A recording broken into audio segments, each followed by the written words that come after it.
Sejam todos bem-vindos aqui nesse dia de trabalho nosso, um dia muito importante, porque nós vamos discutir o piso, a nossa carreira e qualidade na educação, e a participação nossa, participação dos trabalhadores aposentados, nessa luta nossa, junto à nossa carreira, ao nosso piso, né? E nesse trabalho nosso sindical, nessa missão nossa, de construir o melhor para os trabalhadores em educação. Nessa manhã nós teremos o prazer de ter aqui na nossa mesa a companheira Marilda de Abreu Araújo, nossa companheira graduada em matemática pela Faculdade de Filosofia, Ciências e Letras de Formiga, pós-graduada pela Faculdade Claretiana, diretora estadual do Sindiúti, coordenadora do Departamento Administrativo Financeiro do Sindiúti e secretária de organização da CNTE. Bom dia a todas e todos. Queremos também convidar para a mesa a nossa companheira Rosaura Magalhães. Ela é graduada em Física pela Universidade Federal de Minas Gerais, foi presidente do Sindiúti no período 88 a 92, é ex-diretora do Centro de Aperfeiçoamento do Profissional da Educação, CAI, e ex-chefe de gabinete da Secretaria Municipal de Educação de Belo Horizonte.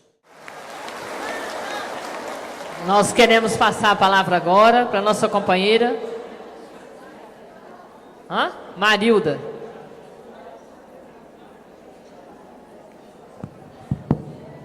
Um bom dia a todos e todas, companheiras e companheiros aposentados e aposentadas.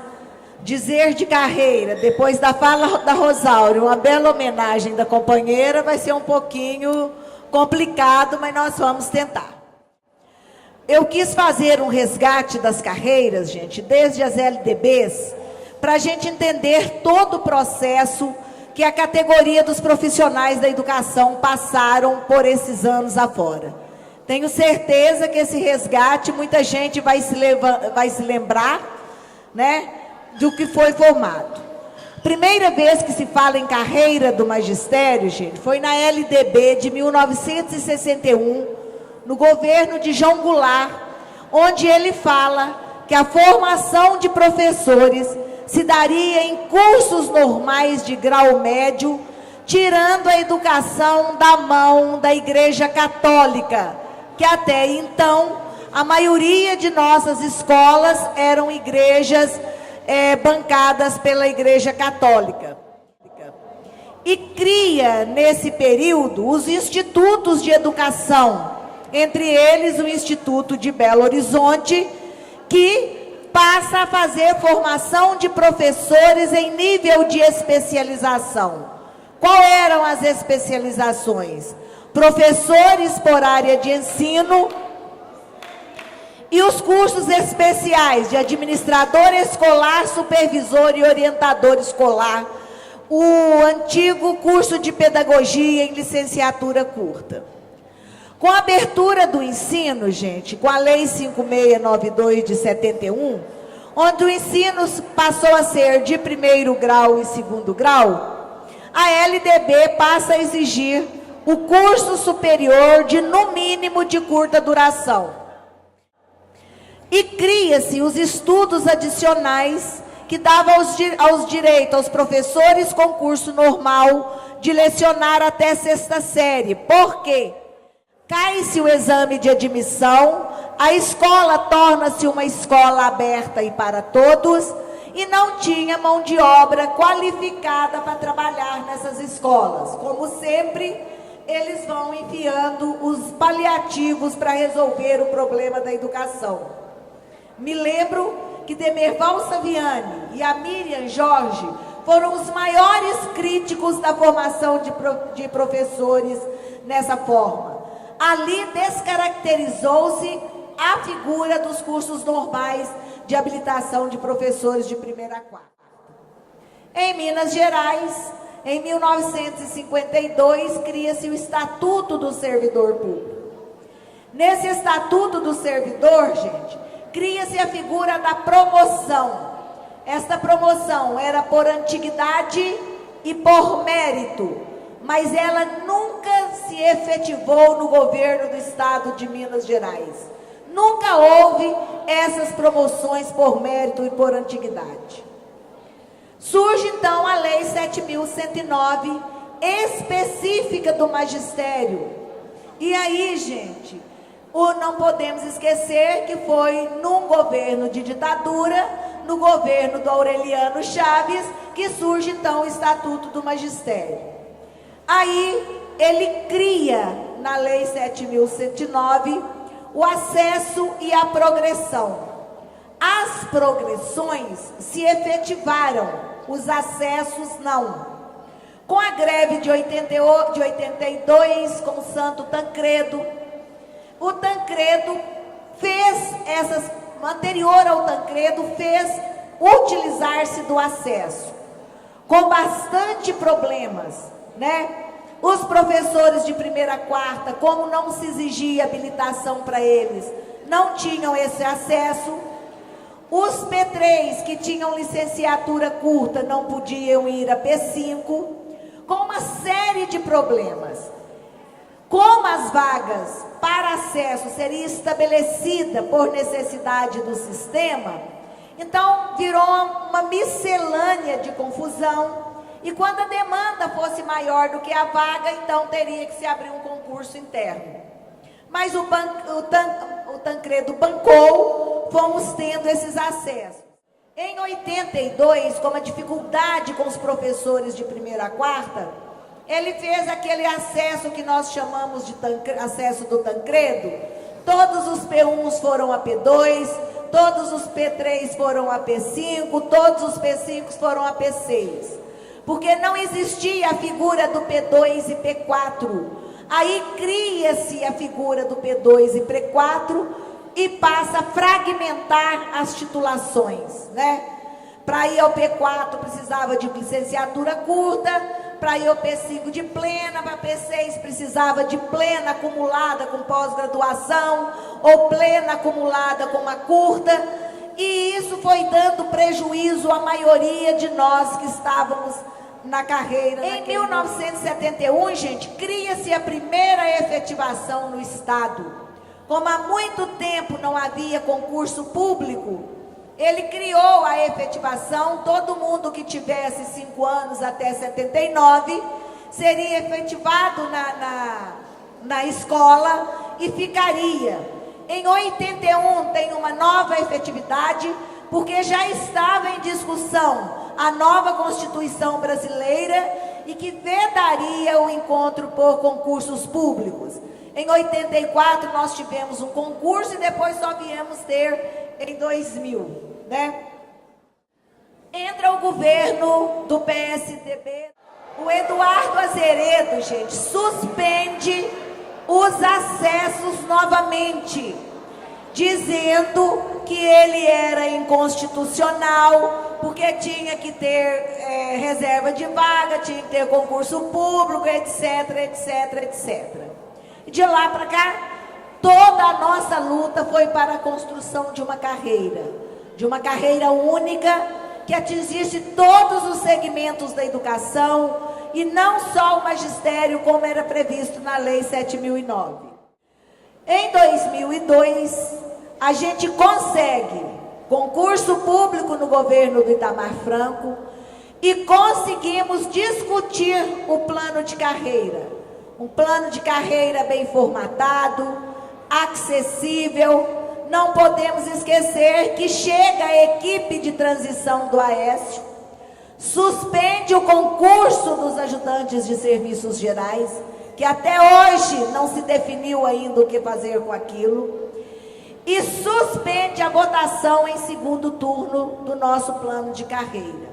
Todo mundo lembra do Antônio Andrada saindo segurados por segurança, porque a gente queria linchar ele lá dentro da Assembleia Legislativa. Com o compromisso de reiniciar essas conversas no início de 2003. Como sempre, o governo do PSDB não cumpre o que faz, não cumpriu conosco, só volta a discutir o plano de carreira em 2004. Em 2004, a gente consegue o quadro único, consegue inserir junto conosco os auxiliares de serviços e as auxiliares de secretaria. Cria-se a lei, enquadra-se as pessoas, mas não tem salário. Ficamos lá enquadrados sem salário. Em 2004 surge a lei 15.293. Em 2005, gente, vem a primeira perda salarial nossa.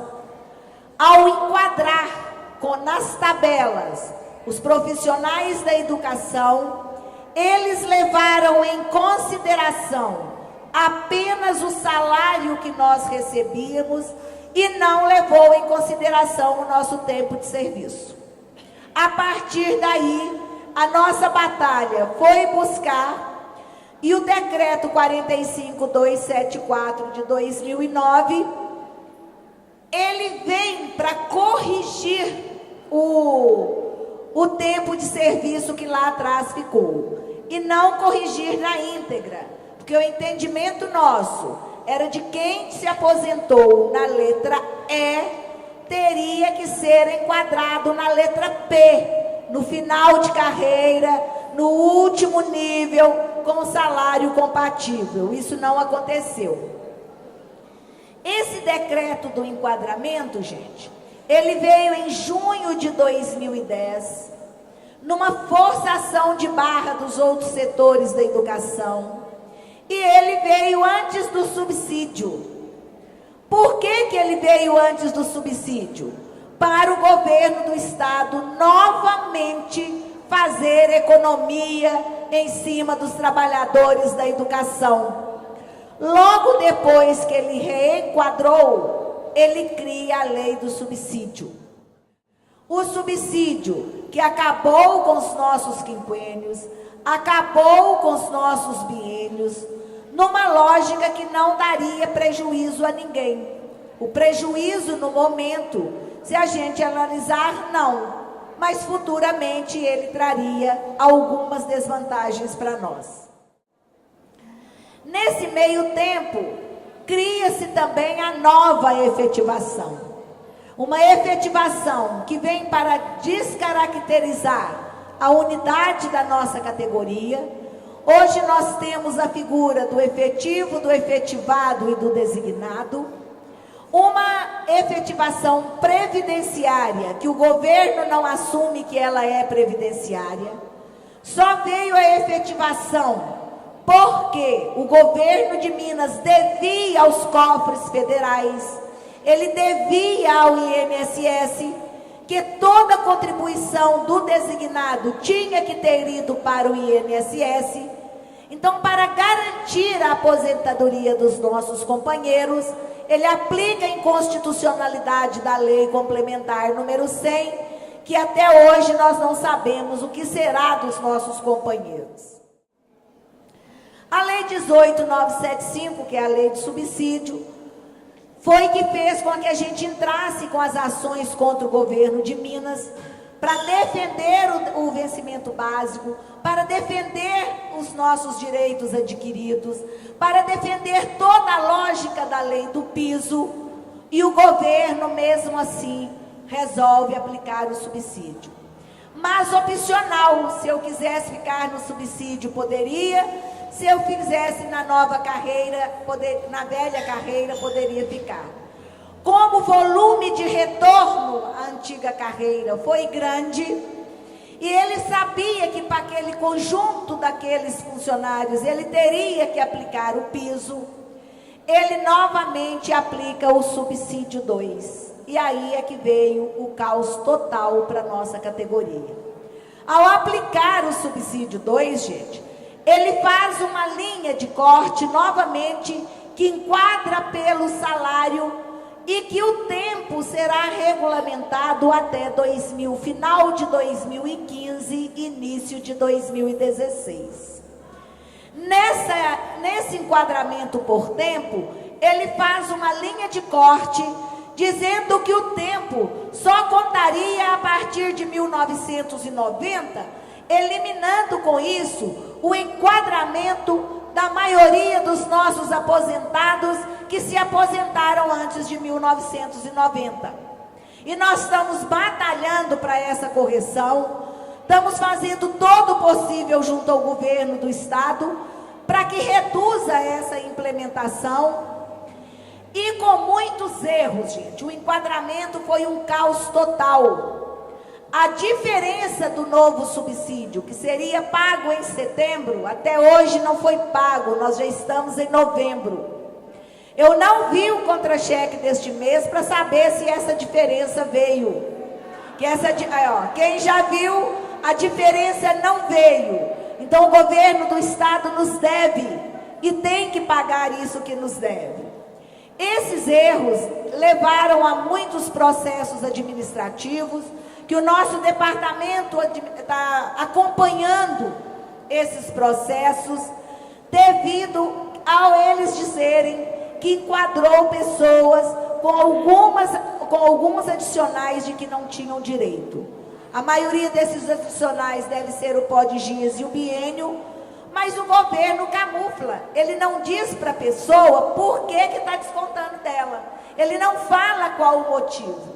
Então, a primeira preocupação nossa é buscar junto às SREs os motivos que levaram a essa devolução de dinheiro, para que o nosso departamento jurídico possa agir com tranquilidade nesses processos administrativos.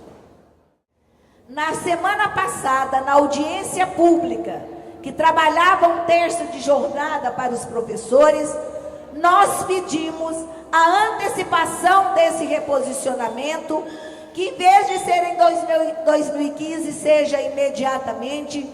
Eles ficaram de estudar e dar um retorno para nós que até hoje não veio. O histórico da nossa carreira é esta.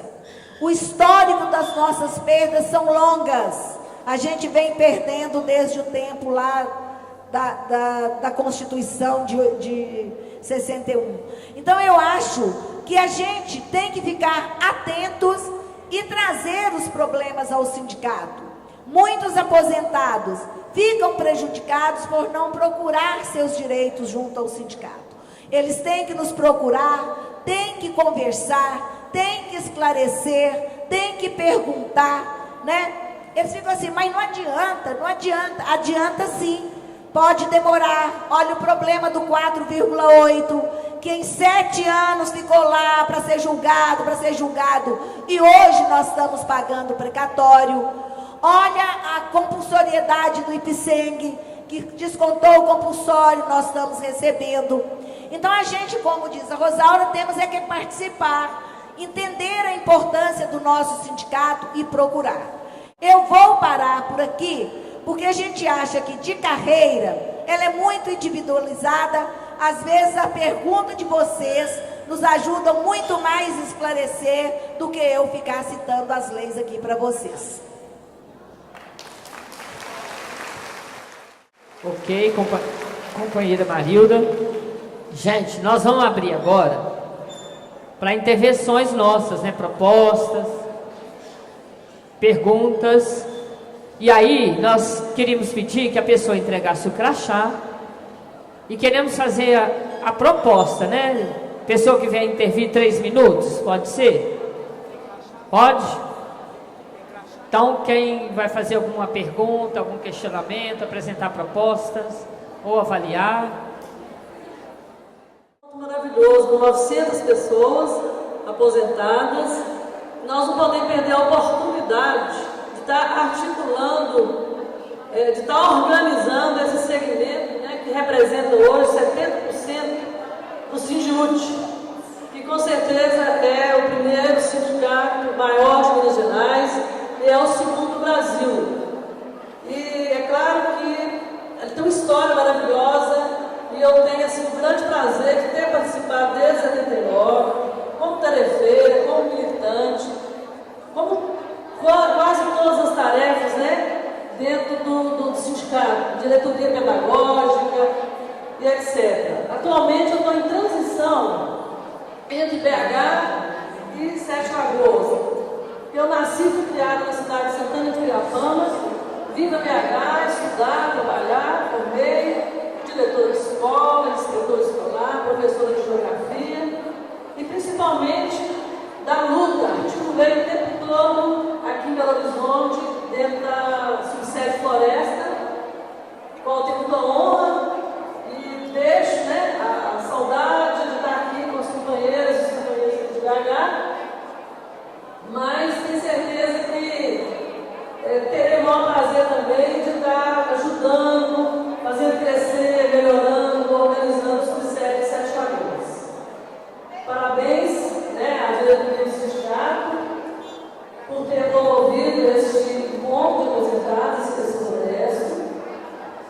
Muita saudade assim dos companheiros, né? Eu sei que a história passa, a história fica, mas o homem permanece. Aliás, ao contrário, né? Nós passamos, a história permanece, então passaram por aqui nomes importantíssimos, como Luiz Lúcio, Fernando Ceroni, a nossa colega Rosalba que está aí, a Celina, a Thelma, a Beatriz, Celeste Ciel, e tantos outros companheiros que fizeram muito pelo crescimento do sindicato. Então, parabéns para nós, que nós continuemos nessa luta, com essa garra, com essa força toda. Eu comprei um chaveirinho ali que eu achei legal. Nesse chaveirinho escrito assim: as meninas boazinhas vão para o céu, nós estamos na luta. Então eu achei assim, interpretando isso aí, mais a leveza daquela palestra, né, que nós fomos agraciados aqui, e chega à conclusão, gente, que quem luta constrói. E nós lutamos, por isso nós construímos o maior sindicato da história do Estado de Minas Gerais. Sejam bem-vindos, que vocês permaneçam no nosso grupo. Bom dia, obrigada. Então, muito cuidado no que a gente está assinando. A gente não precisa ter medo, a Constituição está lá no artigo 7º. Nenhum de nós somos obrigados a assinar nada. Muriaé tem uma professora que a escola chamou ela e falou para ela: ó, você já está na hora de aposentar. E ela já estava, né, professor de matemática, hoje está muito exigente. Isso há 3 anos atrás. Ela assinou a aposentadoria, aposentou e está lá, né, está lá. Agora, uns 3 meses atrás, ela resolveu olhar o contra-cheque, o pagamento dela, falou: uai. Aí ela descobriu que faltava, acho que alguns dias, para ela completar o tempo e a idade, que é a paridade, né? A aposentadoria dela é sem paridade. Ela falou: como que eu volto agora lá? Não tem como, né? Ela descobriu isso depois. Tem uma outra professora em Muriaé, que ela teve um problema, veio ao Sindiúte, entrou com um processo, junto com mais 10 pessoas. O processo rolou no Sindiúte bacana, bonito. As 9 pessoas ganharam e ela perdeu. Por quê? Porque na papelada dela, ela tinha assinado um documento na superintendência, permitindo o Estado fazer com ela o que o Estado fez no salário dela. Então 9 ganharam e ela perdeu. E nós não tivemos como recorrer, porque tinha um documento da superintendência, que ela foi lá, a superintendência é bacana, bonita, né? De salto alto, chique, chama a gente lá, a gente fica com medo e assina as coisas, não lê o que assina. Então, chamou para assinar documento? Vou levar lá no Sindiúte ou no seu advogado, quero que leia, devo assinar, não devo, não assinar as coisas que falam. E uma última coisa para encerrar, acho que está na hora da gente, não quero pedir voto para nenhum partido aqui, mas está na hora de nós todos, aposentados, ativos, todo mundo, começar a campanha eleitoral de 2014, retirar o PSDB do governo de Minas. O Sul já tirou, São Paulo agora deu um basta lá, precisa ainda tirar o Alckmin. Eu acho que está na hora de nós, Minas Gerais, retirar o PSDB do governo de Minas. Como nós vamos fazer, não sei, mas que está na hora, está na hora. Está na hora da gente não desistir, porque a nossa situação financeira passa pelo voto. Passa pelo voto, então está na hora. Como nós vamos fazer, eu não sei, mas está na hora da gente fazer. Ok, obrigado, Sandra. Passa a palavra aí para Marilda. Ok. Gente, eu vou ser bem rápida, porque tem alguns casos que vou encaminhar para procurar os meninos do jurídico, fazer seus relatos para a gente analisar direitinho o que faz. A dona Délia, que fala que ela era um P2, voltou para P1, é devido mesmo ao tipo de enquadramento que o governo implementou. O P1 hoje corresponde ao P2, que tinha apenas o ensino médio. Se não é esse o caso da senhora, também é ir lá no jurídico e encaminhar com as meninas lá. Lucília, as SRS não pode negar nenhuma resposta a nenhum servidor. Se a SRE dizer que não é ela responsável por aquilo, é procurar o Ministério Público. A representante do governo da educação nos municípios são as SRS. Se elas não são capazes de responder, elas têm que procurar onde encontrar a resposta e responder ao servidor. Então é uma açãozinha no Ministério Público que no instantinho resolve, né? A dona Ilva, a sua dobra de turno não vai aparecer escrito lá no seu contra-cheque dobra de turno. Ela vai entrar naquela VTAP e em 2016, hora que houver o enquadramento, a senhora será enquadrada na letra compatível com o valor acumulado da dobra de turno da senhora. Então é ficar atenta ao contra-cheque, tem que ter aumento no contra-cheque, não necessariamente escrito dobra de turno. A Eni, eu acho que o seu caso, você tem que ir ali no jurídico, fazer um relato do seu caso, trazer a documentação, que nós temos que ver data de aposentadoria, curso que tinha, o que não tinha. Não é uma análise fácil de dar uma resposta para a senhora aqui. A Matilde, eu quero falar com a Matilde que é um prazer tê-la junto conosco. Não tem uma atividade desse Sindiúde que a Matilde não esteja conosco. Wanda, eu acho que você não entendeu a fala da companheira Fátima lá. A nossa defesa é pelo SUS, capaz de atender todos, sem fila, sem mortes. E ela não conhece a realidade nossa. E nós aqui é que vamos defender o Ipseng com unhas e dentes. Porque o Ipseng é um patrimônio nosso, foi construído com o nosso dinheiro, e o Sindiúde está pelejando para que a gente tenha atendimento do Ipseng em todas as cidades do estado de Minas Gerais. A defesa nossa é por um SUS, mas um SUS capaz de atender. Mas ela não quer dizer com isso que nós temos que fechar o nosso Ipseng. Ao contrário, nós temos que fortalecê-lo, e eu estou na luta pelo fortalecimento desse Ipseng, tá? A volta do contra-cheque, nós já conversamos sobre isso com a CEPLAG. Estamos pedindo a volta desse contra-cheque para que todo mundo tenha acesso a ele. E o rumo ao piso, Wanda, todas as nossas ações que nós estamos fazendo desde 2010 é uma ação para que a gente alcance o piso salarial nacional na forma de vencimento básico, como prevê a lei e como nós vamos lutar até conseguirmos isso. Ila, é uma tristeza, né? Mas infelizmente o que tem nas nossas superintendências é retrabalho. Eu chamo isso de retrabalho. As secretárias de escola são competentes, levam o serviço todinho pronto, sem erro nenhum, e chega lá e eles vão fazer o retrabalho. Se há retrabalho, há acúmulo. Então é preciso que a gente force a superintendência a aceitar o afastamento dado pela escola, como está previsto na lei. Porque a lei prevê, desde 92, com a descentralização do serviço de pessoal, que o afastamento é dado pelo chefe imediato, que é a diretora de escola. Simplesmente eles não cumprem a lei. Eles não cumprem a lei. Agora, tem que procurar o Ministério Público. Tem que procurar o Ministério Público, e vou falar de cadeira de Divinópolis, que lá eu conheço que deputados interferem lá dentro e passam a aposentadoria na frente, e nós não podemos permitir isso mais, tá? Então a gente vai... E recorrer para a publicação é o Ministério Público mesmo, tá? Porque nós recorremos em tudo quanto é instância desse governo já, fala que vai melhorar. A última da CEPLAG é que agora está na meta deles o acerto dessas aposentadorias, entendeu? Mas a meta é para 2011, para 2000 não sei quanto.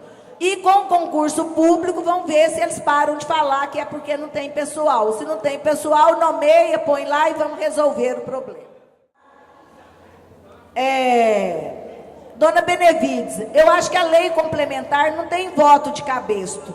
Ela tem falta de consciência, falta de esclarecimento, falta de conversa com os nossos companheiros efetivados, para que eles não fiquem sempre acreditando no conto do vigário, que é o que o governo do estado faz com eles. Eu acho que é um trabalho intenso que nós temos que fazer com esses companheiros. Eliane, a sua questão é jurídica também, tá? Da questão dos 25% no vencimento. Tem um advogado lá na subsede de Sete Lagoas, faz o relato, eu vou passar para ele o caso da senhora, pedir para ele pegar seus documentos e a gente vai ver se há possibilidade de uma ação judicial para a senhora. João Henrique, nós não vamos iludir este plenário de que nós vamos levar 901 pessoas para o encontro de aposentados. Para a CNTE, João Henrique, tem regras, você sabe disso. A nossa participação por sindicato lá é por número de filiados, é por cotas. A nossa possibilidade é mínima. Nós tivemos direito agora para Recife, que é uma conferência mais ou menos no molde do Encontro Nacional de Aposentados, de 21 delegados.